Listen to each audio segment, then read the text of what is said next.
Hi guys, this is Vin, the teaching artist from the meeting house.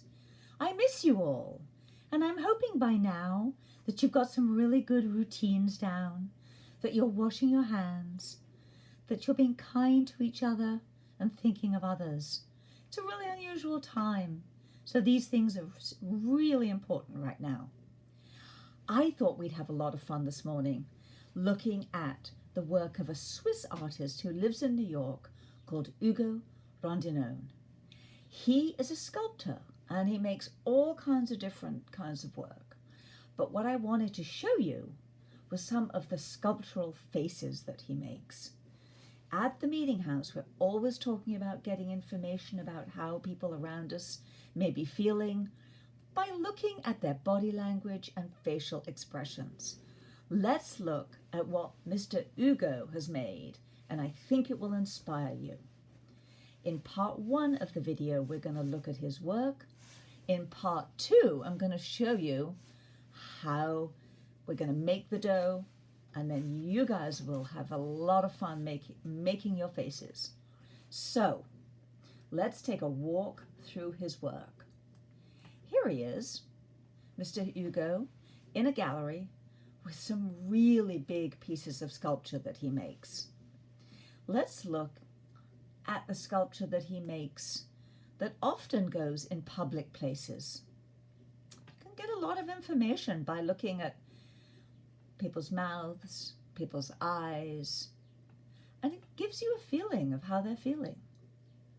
So let's look at the rest of his work.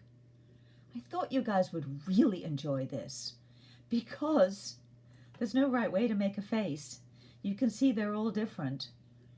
But you can also see the difference between maybe a sculpture that looks really happy and one that maybe looks a little surprised.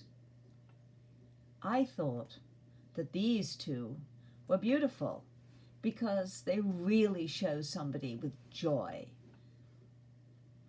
And let's go down to a whole lot. He made a lot of different sculptures. And you can see by the expressions how people may be feeling. We looked at these, which have a big smile. And then you can see that there are others that actually seem really sad. Look at the shape of the mouth. Then there are some that look really happy.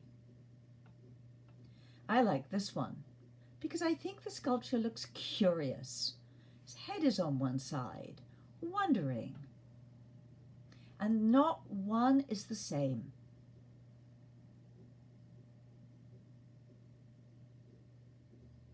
These sculptures are actually big. But we're going to make a tabletop version, which I think is going to be a lot of fun. I had fun last night making one, and I'm going to show you later. So I think that his work is very inspiring. This is the sad one. He made a series about the moon, and I think if you look at this, you can see that some of these shapes echo the shapes of the moon. And to finish up part 1, I thought I'd show you the other kind of work that he does. He makes big sculptures in nature, brightly colored, out of rock. It's something we might make out of our Play-Doh that we're going to make. And to finish up, I thought I'd show you what I made last night. And that in part 2, we're going to make the dough. And you guys are going to have a lot of fun shaping faces, thinking about emotions. So, bye. See you in part 2.